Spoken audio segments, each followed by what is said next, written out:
Hey y'all, it's Dr. Shamanda. Welcome back to my channel. If you are new here, I am a licensed mental health and addictions therapist based out of North Carolina, and I specialize in financial therapy, which is all about helping you heal and understand your relationship with money. But on this channel, y'all, I talk about my own personal finance journey. I'm transparent, honest, vulnerable.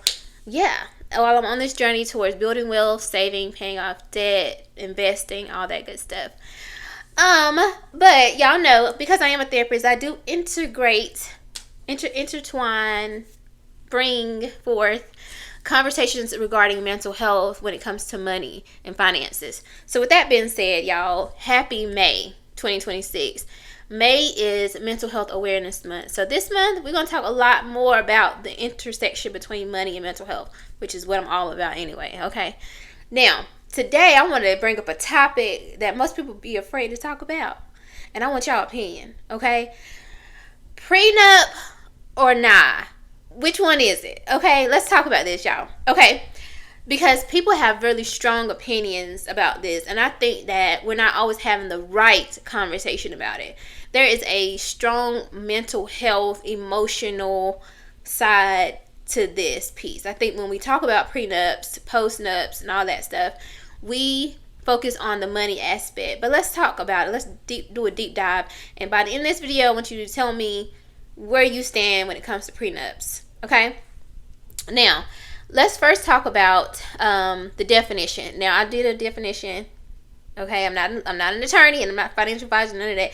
But I looked up the definition here and it gave me this. So it says a prenuptial agreement, short for, or the full name for prenup, is a legal contract signed before marriage that outlines how assets, debts, income, and financial responsibilities will be handled during the marriage, and if the marriage ends, death, divorce, depending on the terms. Okay, so it's this agreement that you put in place before the marriage, and you sign that contract before the marriage that tells you how to deal with the finances, the assets, and all that stuff, in the case of the marriage ending for whatever reason. Okay, now in plain terms, it's a plan for who owns what, who owes what, and how things are divided. So with that being said, I know most people are like, girl, I ain't got no money, I ain't got no assets, I ain't got nothing. Okay, so we just going into this thing because we love each other. There's no need, but you just never know. You just never know what could happen. There's so many examples of this like things coming or money coming out of nowhere, or you buying things while you're in the marriage. And listen, you need, okay, I'm not gonna give away where I stand, but you might already can tell. But anyway, that's the definition. Okay, let's go. All right, so when is it signed? It's signed before the marriage. It must be completed and signed prior to the wedding date, ideally well in advance, not last minute, so that you can avoid pressure or legal issues. And I think that's so important, and that's a very important piece. I heard this story once of this is a celebrity couple, and they were saying how, like, the person one of the I think it was the man, he asked for for her to sign a prenup, and she was a wealthy celebrity before they got married, before they met, whatever. He asked her to sign a prenup. No, she asked him to sign a prenup before the marriage, like on the wedding day. And if technically you could say that that person could say that they were under duress, because it's right before the wedding, and it's like a lot of pressure. So you have to be very careful about that. It's very important when you sign this contract. Okay. Now, both parties typically disclose their finances, whether assets, debts, and income. And they also have the option to get their own legal counsel. So that one person can't be like, oh, we're going to use my attorney. No, I'm going to bring my attorney in and look at this document too, because it's the contract and I'm signing. Let me make sure ain't no funny business going on. Now, here's the other thing, and I already kind of gave this away. I didn't know this for a long time until I saw this term. If it's signed after marriage, which is an option, and I didn't know that, right? A lot of people don't know that. It's no longer called a prenup. It's called a postnuptial agreement. So a postnup. So you can do it. Like, that's for example, something happens and you realize that, like, some things are a little, I think I need to put some things in place. We done got married, but I still think we need to go ahead and put some legal contracts and things in place. You can still do it after the marriage. So don't think that it's too late, okay? Now, is it required? No, it's not required to get married. And if you don't have one, your state will decide how your assets, debt, and all that will be handled. And here's the thing, even if you do have one, there are loopholes. Like, and that's the other thing that would just be, baby, now we don't sign this contract. Now I thought we agreed, but there's technically ways you can get around it. So just be mindful of that. Okay, so no prenup equals you're still agreeing just to the government's default plan. So even if you don't sign a prenup, then you basically are just saying that, well, when we divorce or something happens, then we're just gonna let the government decide. So you might want to go ahead and just decide together. I'm just saying, okay. All right, now let's talk about five points that I want to share really quick. A prenup isn't about expecting divorce. It's about clarity. I want to just kind of throw that out there because a lot of people will tell you and argue that if you get a prenup, that you're already basically planning to divorce. Like you're going into it already planning to divorce. If you think that way, please comment below and tell me why. Like, let's talk about it. Like, I'm not saying that's not true. I'm not saying it is. But that's just one of the myths, I will say, that one of the arguments people have, that, like, if we're going to sign this prenup, you basically already tell me you're going to divorce me in about 5 years and take everything I own. So I already know what you own. So you know what? Never mind. I think it's important to reframe that narrative and kind of look at the other person's side.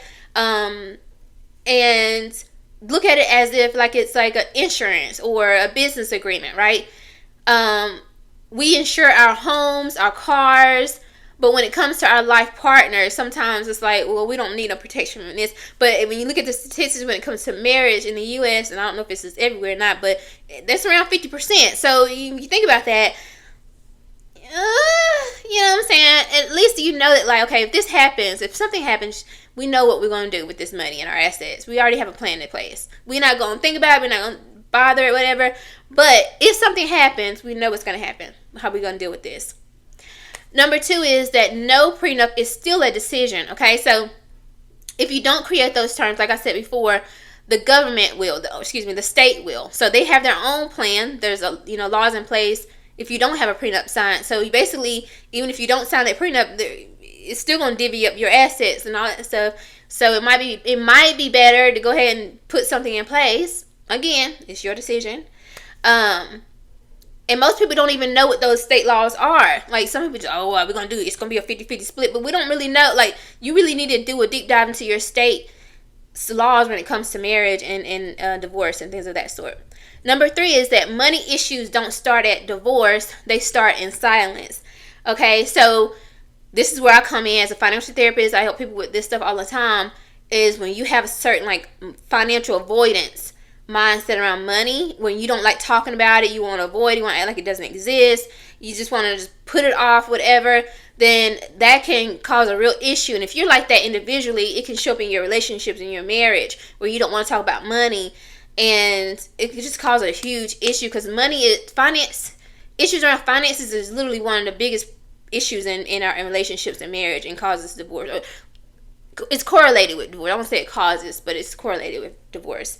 But the prenups, they force you to have transparency, because you got to say what you got going on financially, being honest, and seeing if you guys are in alignment. Because you might be dating somebody that's completely opposite to you when it comes to finances, and then if you don't know that and had that conversation before y'all get married, then you might be like, hold up, I didn't know you was like this with money. If I knew this, I wouldn't have. So I'm saying, it's giving you an opportunity. Okay. Now again, if you feel uncomfortable with that, this is where you might want to bring this stuff up in premarital counseling, and you might want to get someone who specializes in financial therapy. I'm just saying, you know what I'm saying? They can help you navigate these conversations. Or you could do both. So I have clients who, they have their own, like, premarital therapist or pastor or whatever, but then they come see me for the financial piece, okay? So keep that in mind. Number 4 is that it hits different when you're building wealth. See, that it hit a little different when you got assets, when you got a little bit of money, you got some assets, you got some properties and stuff. You're going like, nah, if I don't really have much, we might could let this slide, but I have a lot. and I have kids and I have grandchildren or X, Y, and Z, and I need to make sure that these things are protected. If you have a business, like if you're an entrepreneur, if you have property, if you're a high earner, you really have to be a little bit more intense about this conversation or this concept versus somebody who may not necessarily have much, and maybe y'all young, y'all coming in this together, and y'all just start from the bottom. It might be a little different, but when you coming in and you got a lot to lose, let's be for real, okay? And that's on both sides, okay? And number 5, it's not just about protection, it's about expectations. So how will the bills be handled? What about debt? What about business ownership? What happens if one person pauses their career? Like, what if one person wants to stay home? Be a stay-at-home mom or a stay-at-home husband. You know what I'm saying? You know, it works both ways. Then what? Like, how are we going to divvy up this money? Because think about it. If somebody pauses their career, and I've heard this so many times, that person's giving up their financial security, in a sense, and leaning on this other person, depending on this person. And then if y'all just walk away from each other, you be like, oh, hey, you on your own. But then the other person's like, well, I haven't worked in 15 years because you said I could stay home. And now my career's, like, over. Whatever. Like, you got to think about stuff like that, right? And protect yourself.